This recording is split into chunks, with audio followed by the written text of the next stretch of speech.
امریکہ نے اسرائیل کو 14 مئی 1948 کو صرف 11 منٹ کے اندر تسلیم کر لیا۔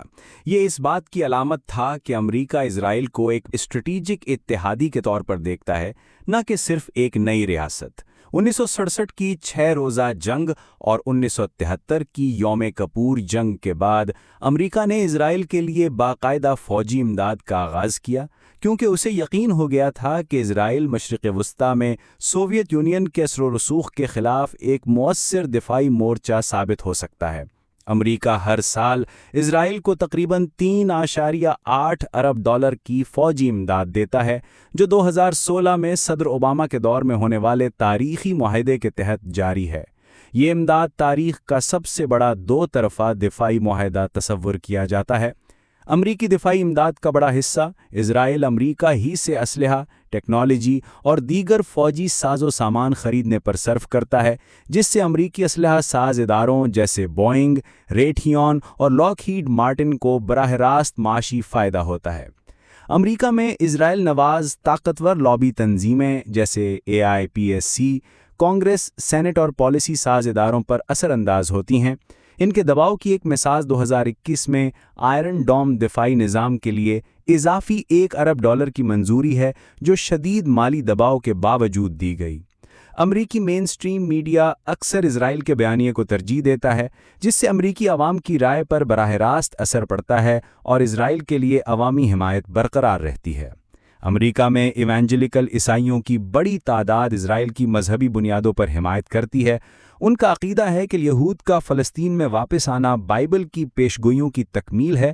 اسی نظریے کے تحت صدر ٹرمپ نے 2018 میں یروشلم کو اسرائیل کا دارالحکومت تسلیم کیا۔ ہولوکاسٹ کی تاریخ کے بعد امریکہ میں یہودی قوم کے لیے ایک محفوظ ریاست کے قیام کا تصور مضبوط ہوا، جس نے اخلاقی بنیاد پر اسرائیل کے لیے مسلسل ہمدردی پیدا کی۔ امریکہ اور اسرائیل کے درمیان انٹیلیجنس تعاون انتہائی قریبی ہے۔ 2010 میں ایران کے نیوکلیئر پروگرام کو نشانہ بنانے والا سٹکس نیٹ وائرس امریکہ اور اسرائیل کی مشترکہ سائبر کارروائی کا نتیجہ تھا۔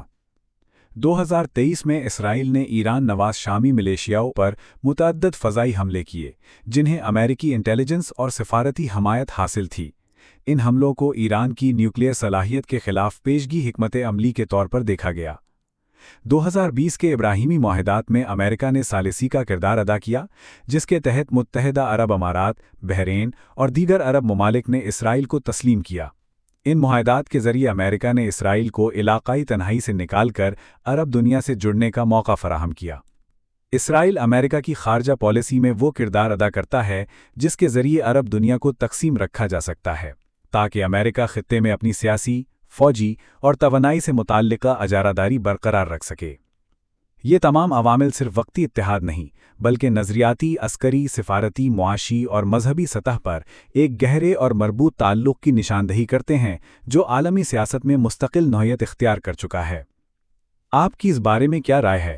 خدمت انسانی اور علم و حکمت کے فروغ میں اپنا کردار ادا کریں اور کمنٹ سیکشن میں اپنی آزادانہ رائے کا اظہار ضرور فرمائیں۔